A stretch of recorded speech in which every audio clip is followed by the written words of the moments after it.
Well, welcome everybody to our May mobility learning community on this sort of scorchingly hot day here in most places, definitely in Maine.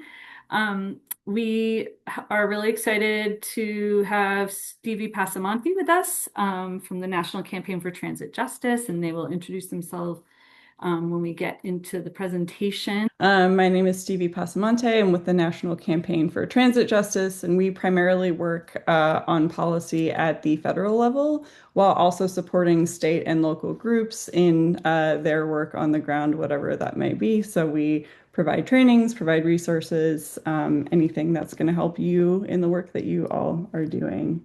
As Zoe mentioned earlier, I used to live in Maine. I grew up there. So I lived in Standish as a kid and then moved to Fairport, or sorry, um, Fairport for a little bit and then Portland ultimately. So glad to be here. Glad to be talking to Mainers, one of my favorite places in the entire world. And also, again, if you have questions at all throughout any of this presentation, I'm hoping it'll be relatively interactive. So feel free to just raise your hand or come off mute and interrupt. And I'm going to share my screen. Okay. All right, so hopefully folks can see that. It is a title slide that is very purple with a bus and a train in the background. It says Mobility on the Ballot, How to Inspire Candidates to Work for Transportation in Maine. Um, so uh, I think the first place I want to start is that transportation is a kitchen table issue. I think a lot of the time we will get some pushback or sort of think of it as this very niche, wonky type policy issue, something that not everybody cares about. But I think how we always want to be framing it, how we frame it at the National Campaign for Transit Justice, is that transportation is connected to everything, which is something that you all know. I don't need to explain that to you, but it's helpful to say it out loud. It's helpful to go through it. Um, I think right now, obviously, many families are feeling the crunch of affordability. Transportation is usually the second highest household cost for most families in the US. Over $16,000 is spent annually on personal vehicles. And then, of course, there's access to personal vehicles as well. Nearly 400,000 people in the state of Maine have limited access to a car. And of those 400,000, over 24,000 people in rural areas are in a household without a car. So that information came from some census data and a sheet that NRDC put together, which uh, I will share, I think, afterwards in follow-up so that you all have access to that. Rural transportation, I know, is something that's incredibly important and something that is so often ignored by the general public, but also specifically by our elected officials. And I think, when it comes to rural transportation, there's this sort of idea that public transit is only for people in cities or in big urban areas. But not everybody wants to live in a city. And, you still need to be able to get around. You still need to be able to get to your groceries and, your job and your children's school or your school if you're in school. So, there are plenty of reasons that rural transportation should not be overlooked. And also, rural transportation is a very different thing than large city systems. And so it requires, different approaches, different vehicles, different streams of funding, even. Um, and then there's also, of course, intercity transit when you're not just trying to get around your own neighborhood or your own community, but traveling to other cities, whether it's for medical appointments or for shopping, or for, just going to see friends and family.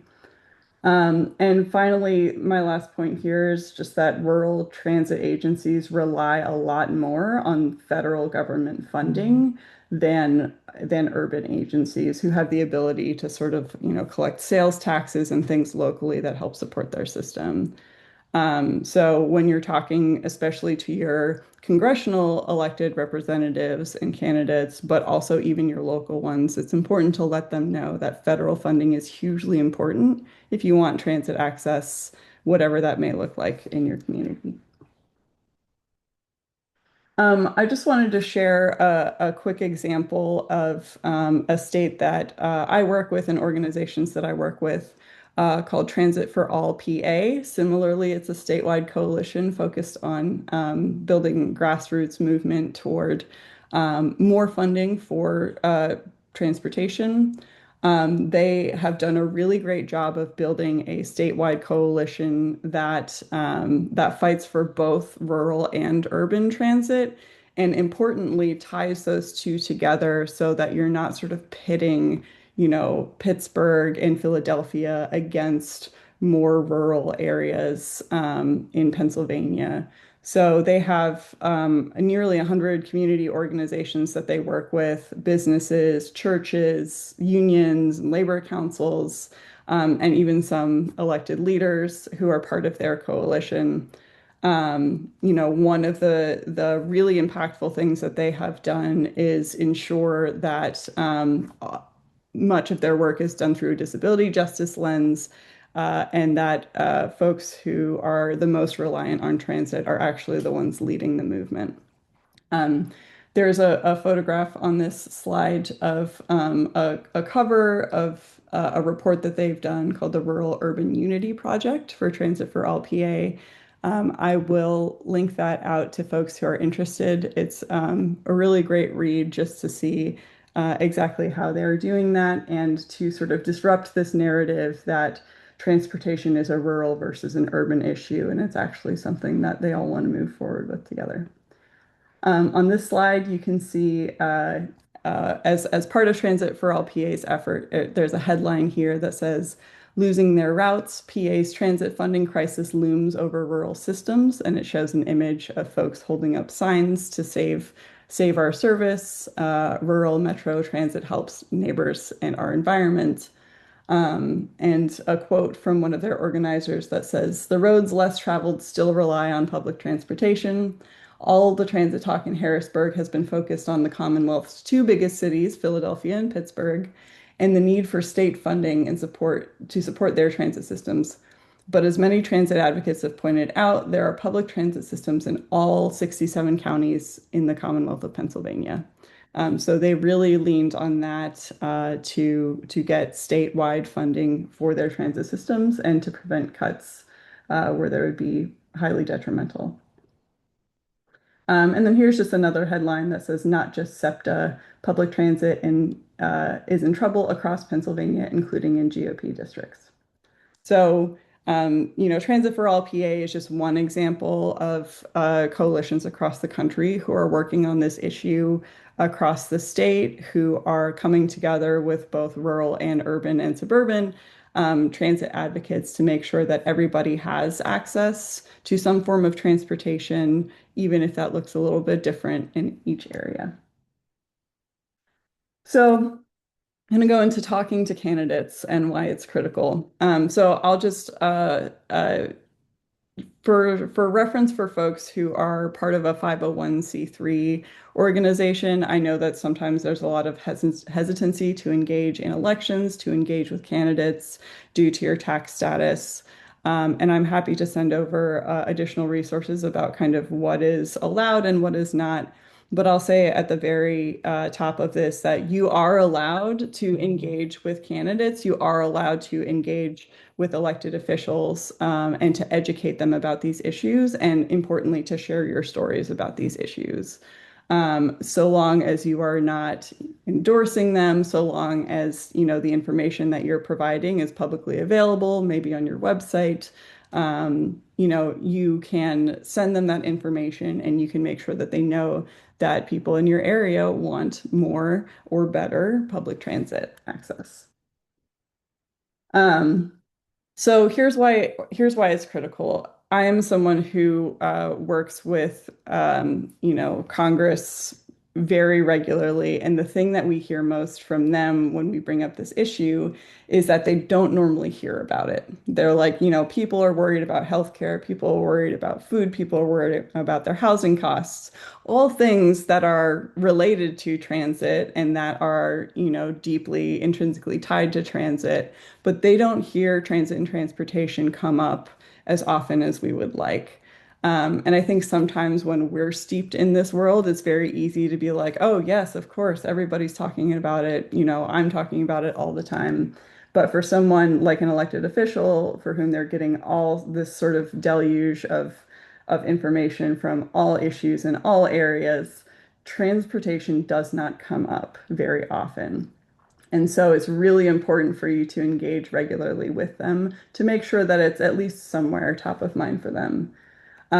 As a result of transit not coming up and them not engaging on this issue, there's a lot of misconceptions about who even uses transit, who uses these services.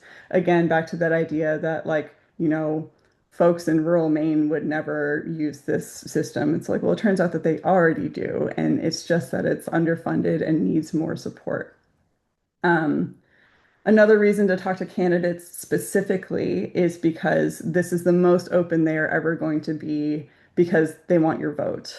And so if you're engaging with them on the campaign trail, if you're inviting them to your events, however you're connecting with them, if you're offering resources to them, uh, it means that you're building that relationship, that they are open to the ideas that you are putting forward. And then that makes it easier once they're in office to continue a dialogue because you already have that relationship with them. You don't have to try to get at them because maybe you already have their email address, maybe you have their campaign staffer's phone number, whatever the case may be. You're already kind of in the door. And finally, like they have a lot going on. Again, like I said, there are a lot of different issue areas. And so very often elected officials will rely on community organizations when it comes to, if they want feedback on a bill, if they are not sure how they're voting on something, they're going to go to the people who they know are deeply invested in that issue area. It may not be them directly, it'll be their staff member, but it makes their job easier. And if you're in that position, it makes your job easier. So, how do we get politicians to actually listen to us? This is the hard part. So I'm curious, and I'll stop sharing for just a second, but I'm curious, feel free to raise your hand or post in the chat or come off mute and talk about your experience. But have you ever interacted with a politician who is just like, that's not something I care about. That's not something the people of Maine care about. That's not something that, people living in, Saco or, Gorham care about because look at where we are. Is that an experience that people have had? Yeah. Um, I'm also curious how many people here feel comfortable responding to that. Like, what you're going to say. You're like, I have my talking points, like, their pushback, whatever. I know exactly what is going to stop that narrative in its tracks. All right, a little bit. We've got some confidence. I struggle sometimes with the confrontation. That's why in this, I was talking to somebody today about transportation, and they kind of poo-pooed the issue. And now I have some, and I should have had these talking points before. I've been on this moving Maine for a while, but I've started writing them down so I can have better conversations about it. Yeah, absolutely. Definitely write them down. Also practice them. Like it may seem silly, practice them in the mirror, practice them with your family members, practice with other folks in the coalition. Because sometimes, like in that moment, like you can have all your talking points memorized, and then someone says, well, actually, how are we supposed to pay for that? And you're like, uh, I don't know. I know that I know, but I don't know in this moment. And so, like, literally practicing saying it out loud, it just kind of becomes muscle memory. And we'll talk about that in a little bit. But thank you for sharing that. All right. So, back to my presentation here. How do we get our politicians to listen? So, first of all, it's easier than you think. There's an image on this slide of someone from Denver Streets Partnership at a table talking to some children about public transit. Um, so I think a lot of the times in the advocacy space, especially if you're just an individual trying to make change, you're not necessarily part of an organization, maybe you don't have a deep policy background or any policy background, it's a little intimidating, especially talking to, a politician or someone running for office, because you may not have a, deep well of knowledge around specific policies or, data around what you're trying to argue for. And in reality, you don't need that to make the case that you're trying to make. That is something that, again, like, you know, look to others who have resources around that you can share. You can always say like, "Hey, I'll get back to you with that information." But the most important thing that you can do is tell them your story or tell them the story of someone that you know that wants more transit options or relies on public transportation, relies on van pools, relies on, anything that is going to help them get around, that's going to disrupt that narrative that no one wants it or no one uses it. So, leave, of course, like if you want to learn more about policy, there are lots of resources for that I'm happy to share. But you already have expertise. Your expertise is in your experience, and your vote, especially with candidates, is your leverage there. Um, so just keep that in mind when you're having those conversations. You don't have to have the right answers. You just have to tell your story. So I'm gonna give a few examples. In the first example, I'm going to list a data point that may or may not be useful or effective. It's probably something that you'll see and think, "Oh, wow, that's really interesting," and you might not remember the data point later on. And then I'm going to show you an example of someone's testimony that they provided related to that data point. And I want you to sort of sit with it for a minute and think about how you feel when you hear the data point, and then how you feel when you hear the story, and which one you're likely to remember later on. So first, the data point. So using public transit takes on average 1.4 to 2.5 times longer than driving a car.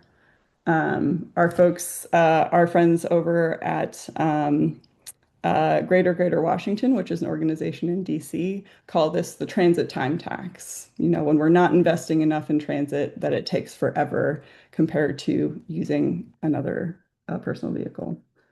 And here is the testimony. I'd like you to think about how much or how little time you have outside of work every day to spend with your family, to run errands, to keep your house in order, or honestly just to relax.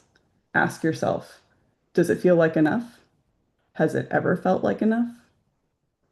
Now give yourself 2.5 hours less. That is what it is like for me as someone who can't drive.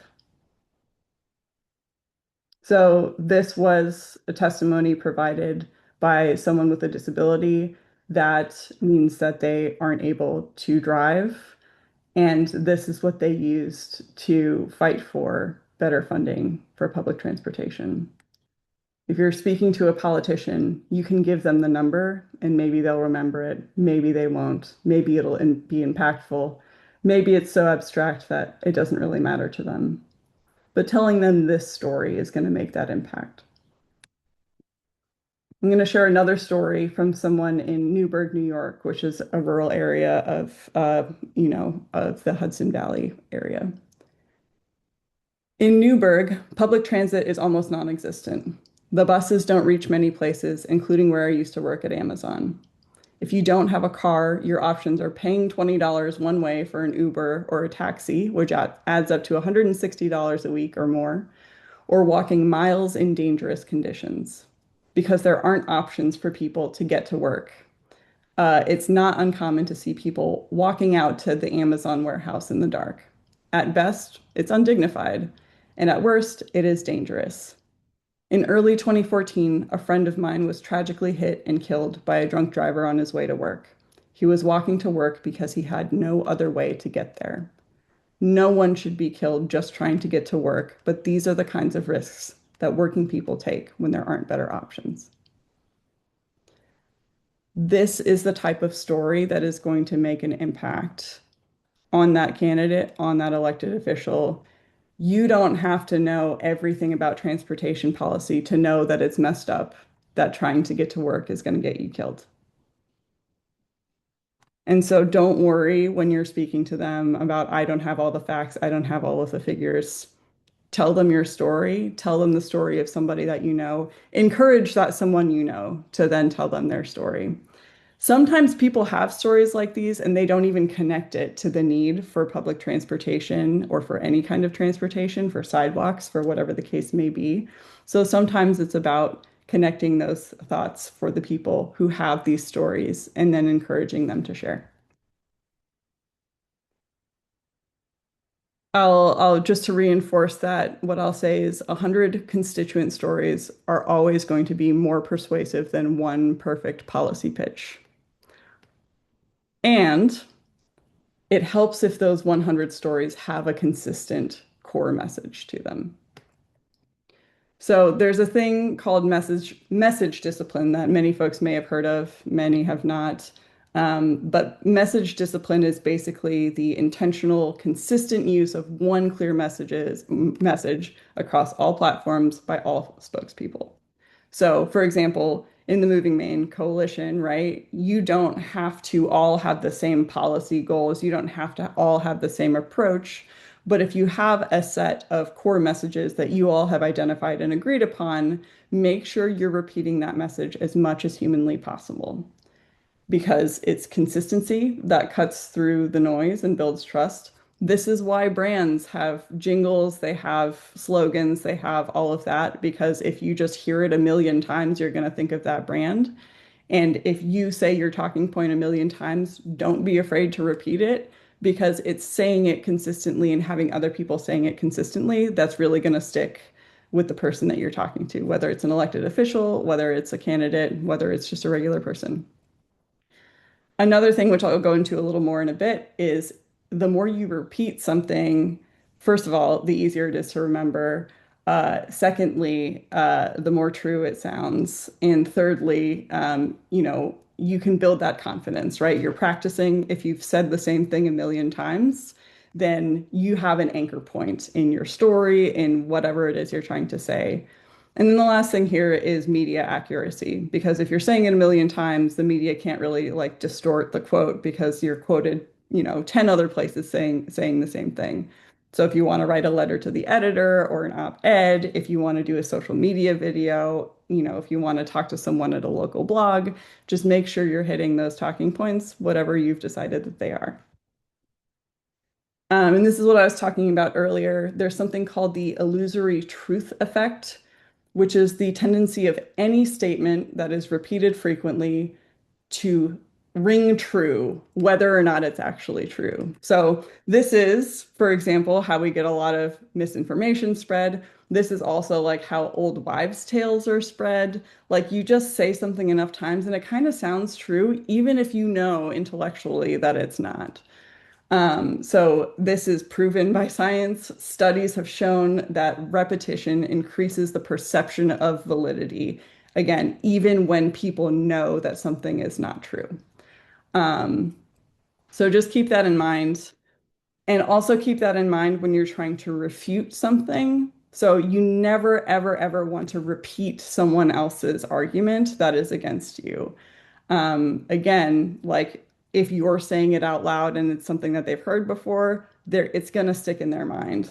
So, for example, there's a lot of like, oh, myth busting or debunking, and someone may say, a lot of people think that no one rides the bus, but in fact, this many people ride the bus.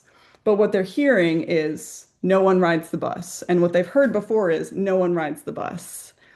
And so you want to say it in a way that refutes that original point without repeating it. And so a tool that I will share with you all is what we call the ABCs. This is from beautifultrouble.org. So if someone is framing an issue in a way that you don't want it framed, you want to A, acknowledge it, B, build a bridge from their question or their statement to your talking point, and then C, communicate your message, whatever that talking point is. And so there are some examples along the right side of this slide that say, that's a great question. I'm glad you asked. What people should know is, and then insert your message. Don't repeat what they said. Or you can pivot and say, I think the important issue is, and then whatever your message is. Or you can just, depending on your message, just recite that clear and concise message. So some examples, I'll give an example here, and then I'll give some more of maybe some common pushback. So if my message is that transit is an affordability issue, which is how we started this discussion. So let's say a politician says, well, I'm working to make sure that we're going to lower the price of gas. Gas prices are high. I'm working on lowering the price of gas. What you can say to them is, well, transportation is an affordability issue, even when the price of gas is half of what it is now. So between my car payment, my insurance, my maintenance, and gas, that's a couple $100s a month that can be going toward daycare costs or my next mortgage payment, whatever the case may be. But you're starting with that transportation is an affordability issue, and then you share your story. Another politician may say, I have other priorities like bringing more jobs into Lewiston. Okay, well, more jobs won't do me any good if I can't get to work. Transportation is an affordability issue. My ability to get to work and to earn a wage is directly tied to my livelihood, and my family can really only afford one car right now. You're sharing that story, and you're making sure you're very at the beginning saying transportation is an affordability issue. Maybe these are all the same politician, and this is the third person he's heard from this week. And he says, okay, I get that people want transit, but it's too expensive. Who's going to pay for that? And then you can say, hey, I'm glad you brought up cost because transportation is an affordability issue. Cars are expensive. Myself and the residents of Gorham are already struggling to pay our bills. You know, having access to a van pool would allow me to take a higher paying job in Portland without having to spend all that money on gas. And that's cheaper for the government to pay for than providing my whole family with SNAP or rental assistance, right? So again, bringing it back to transit as an affordability issue, not repeating any of the sort of false things that they might be saying. Um, so my last thing here is some others. Let's practice. So, one that I'm sure you hear regularly is Maine is a rural state. No one wants public transit. And you might say, maybe the coalition decides that your response to that collectively is we're not asking for a bullet train, we're asking for a bus. And as many people as you can have saying that, put it on social media, talk to the news about it, put it on your website, have t-shirts, have flyers. And then when some elected official or some candidate says, well, Maine's a rural state, no one wants public transit, you say, well, we're not asking for a bullet train, we're asking for a bus. Transit in rural areas is going to look different than it does in the city, but people who live here still deserve the freedom to choose how they get around. Another one might be public transit isn't safe. Don't want to invest in that. Public transit isn't safe. You can say, maybe your talking point is, well, more funding makes public transit safer. So public transit is one of the safest ways to get around, and more funding actually makes public transit safer. Meanwhile, hundreds of Mainers are dying every day in car crashes, and even more are suffering from severe injuries. So you're taking that point, you're refuting it without repeating it. You've got your talking point, and then you say, the way we normally get around is not safe. And then the last one I have here is, well, people want to drive. It's like, okay, well, investing in public transit is investing in options. That's our talking point here. So you start with that, and then you say people who want to drive can still drive, But others then have the option to take a van pool or use microtransit or take the bus. Don't you value consumer choice? Turn it back around on them and pick something that you know that they care about and say, this is your value, options, consumer choice. Isn't that something that you're fighting for as an elected representative, as a candidate for this district? Um, so that's the end of my presentation, but I'm curious what other forms of pushback you usually hear and how you would address that using that strategy.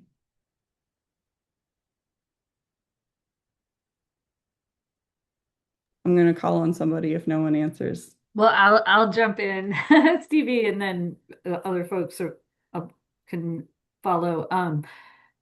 I love that we're not asking for a bullet train because I do think one of the things we hear so often is, well, we don't, this is a literal quote from a legislator. People say they want mass transportation or they want mass transit, but we don't have masses of people.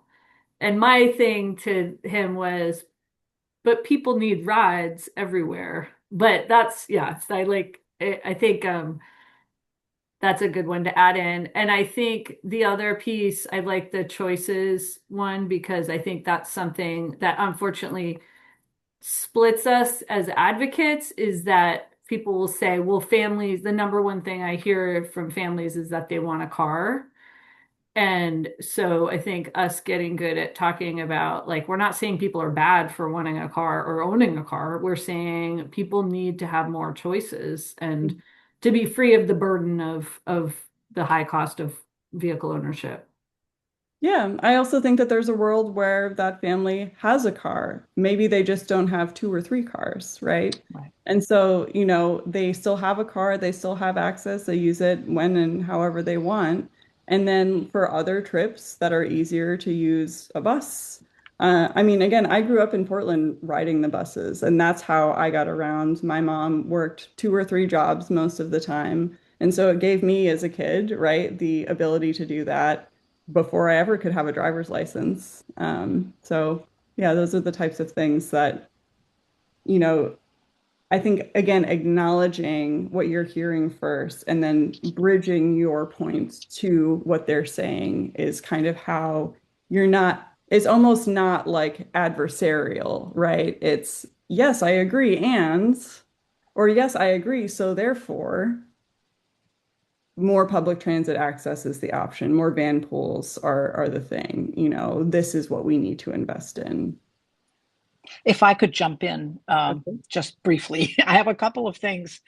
Wow, I have a ton of things, but I'll try to keep it, short. Um, Sadly, some of the feedback that I hear about riding the bus is from people who could be riding the bus. In Biddeford, and I live in Biddeford, I'm the transportation coordinator for Age Friendly Biddeford.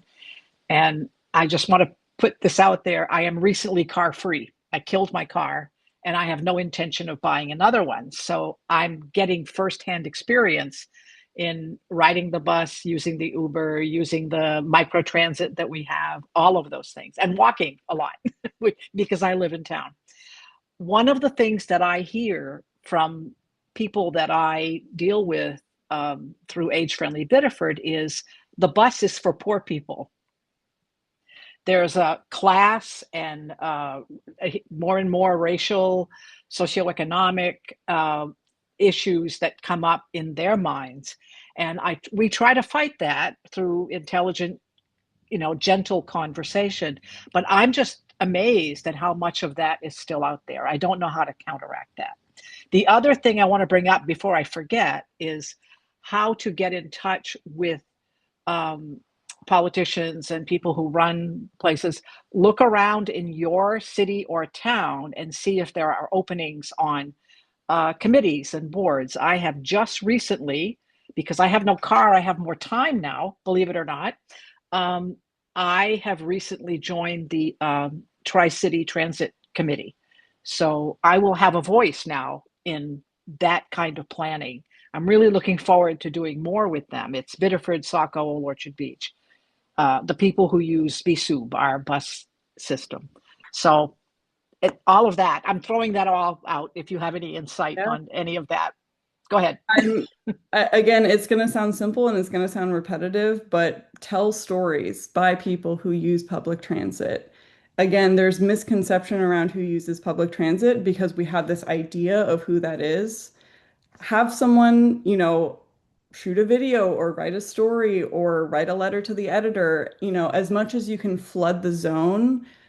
That is how we make that sort of cultural shift. Because if you see someone who doesn't look like how you expect, being like, oh yeah, I took the bus today, it was great. That those are the types of interactions. Like you can say again till you're blue in the face, like here's the median income for people who use public transit, whatever the case may be. Or you can just like again, share those stories. And to your point, Mona, also to use public transit so that you can share your own story. If it's possible where you are, like share your experience. Yeah, I like that. I love the role of stories in all of this because they're incredibly effective. Um, I am going to work on that. Thank you. I have a story to tag on to that story in that in a job that I recently had, I worked for the state of New Mexico for a while. Unlike Stevie, I did not grow up in Portland, Maine, where I ever had any access to public transportation. I grew up in East Millinocket, you know, and I didn't learn to drive until I was in my mid-20s when I became a single parent. Then I knew I had to get a license, and get a car, and it was a huge expense, and it still is for me. But what I had this job where I used to travel a lot for the state of New Mexico, and they would pay for us to go to these incredibly interesting places around the country, and I had never been able to travel in my life. My very first thing I always did with any spare time I had is got on the city bus and went all around the city on the bus. I had the most interesting conversations with people that knew I wasn't from there. And I got to see really cool parts of the city in like maybe 3 hours when it would have, you know, and I think it's the kind of tourism that was much more fun than going on, a planned tour. I got to meet the people in the neighborhoods. I got to see the cool things, So I found public transportation to be like a treat when I went away. Yeah. And again, that's a great story. Like sharing that story with the folks that you're trying to move and also just with regular people, like that is how we change that perception of who rides transit, what is the purpose of transit, so on and so forth. A thing that I'll also say related to that, Tammy, is that something that all of you can do as you're engaging with elected officials, as you're engaging with candidates, invite them all on a bus ride along. If there is a bus route in your town, then say, hey, I'm an advocate. I'm working on this. I know that you're running for office in this area. I would love if you all could join us on this bus ride along. See who shows up. As long as you're sending the invite out to everybody, whoever shows up, and then talk with them about the bus, about your experience, about the bad, obviously, to say like, hey, this is where we need help, but also make sure to talk about the good too, because if it's just like, well, the bus is always late and it only comes once an hour, who's going to want to invest in that? But if you're talking about like, hey, I never traveled and I got the opportunity to take public transit in these other cities and it was a joy to be able to connect with other people, that's a great story and that's a great reason to fight for something that's good. Do we want to jump into breakout rooms for a few minutes and give people a chance to practice? Stevie, what do you think? That sounds good to me. Again, I think practicing is, you get the kinks out before you actually have to go and do it in real life. Awesome. So Sarah's going to set up some breakout rooms and we're going to do just a couple, just like 3 minutes.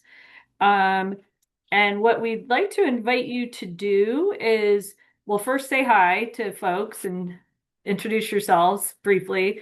And then we'd like to have you share what's your story. So I'll say I got goosebumps when Stevie, I don't know about others, but taking that data point and turning it into that compelling story I think about this all the time, and I still got goosebumps today hearing those. So, like, what's your goosebump story? Um, and and then, if time allows, we'd like to have you maybe just share a little bit about how you'll handle pushback. So intros, goosebump story for each person in your group, and then a little bit about what you anticipate for pushback and how you want to use that messaging. Some welcome back. So I just want to make sure that we keep a little time for Josh.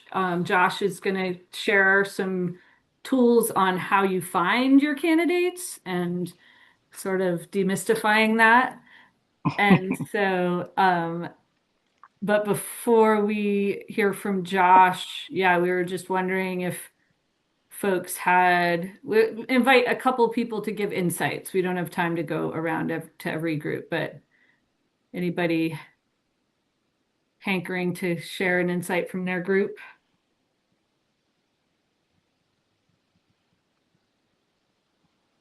This is Katie. I can just share.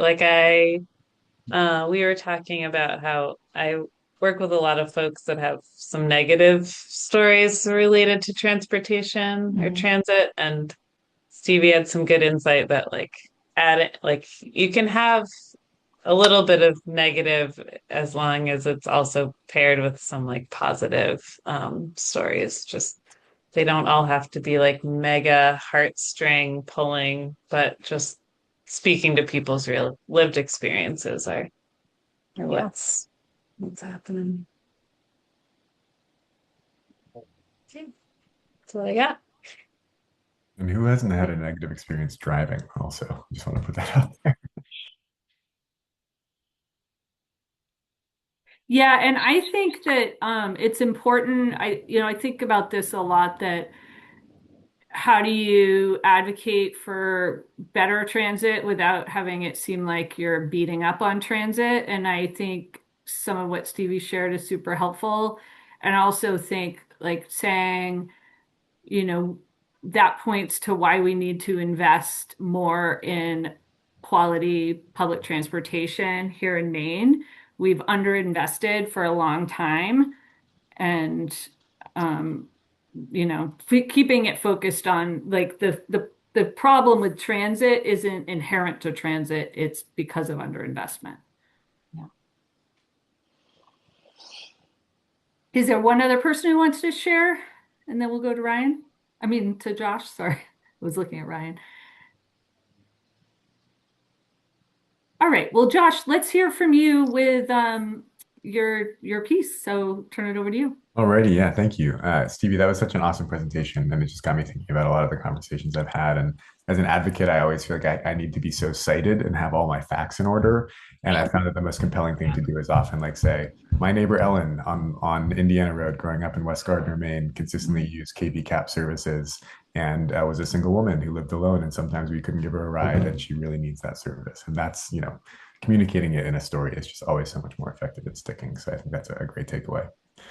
I work for the Natural Resources Council of Maine. We're an advocacy organization, so I'm often up at the State House working with our legislators. We have a legislator lookup tool that I can drop in the chat afterwards for your existing legislators, and I encourage everyone to reach out to the people at the State House that represent them. They don't represent many people. It's often 10,000 folks for a representative, so when they hear from just a few folks, they'll probably remember who you are, and it'll develop a better relationship when you're going up to the State House or when you want to meet them in person. What I want to show you right now, though, is this tool on Ballotpedia that allows you to see upcoming ballots and what it's going to look like for you to actually go vote so that you can assess what candidates are in the field and then do some research on those candidates to keep you informed. So I'm just going to quickly share my screen. And again, I'll drop this into the chat afterwards, but this is Ballotpedia's resource. I'm just going to do a sample here. We'll do NRCM's office. Wade Street in Augusta. No, Augusta, Maine. Perfect. And then you can click on View My Ballot. We know that we have an election coming up, a primary election.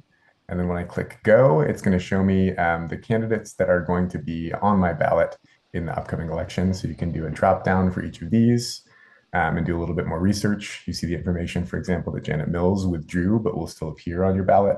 So some really helpful information. And then you'll also be able to look at your Senate and House district candidates who are running.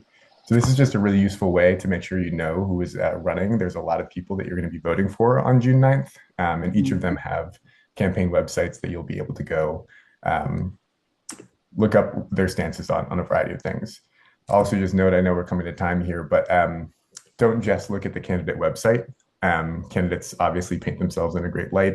There's a lot of organizations who have put out surveys to all of these candidates, and you can see who is answering surveys and how they stand, so that you can do a thorough analysis. But always reach out to candidates and let them know that transit is something that you rely on or that you want to see them support, especially if you're planning to support that candidate or volunteer in any way. It's really important that you let them know, if you're going to be providing time, that they are committing to transit improvements. So with that, I'll wrap it up, and I'll drop our candidate lookup tool in the chat for others. Great. Thank you so much, Josh. And I just want to emphasize that this popped up for me this morning, that even if you think someone's not likely to win, it's still important to share what you think, because it puts that issue in the public conversation. Right. And so reaching out to all of them and it can be a letter, it doesn't need to be like a coffee meeting, that it's important. So huge thank you to Stevie for joining us and sharing your wisdom. It was really helpful, and I have a feeling we'll have you back, and maybe have you back in person in Maine. Thank you, everybody. We will have a recording that goes out with links. Excellent. And I love the energy, and definitely some cool things around storytelling coming up. So stay tuned for that too. So take care and stay cool today.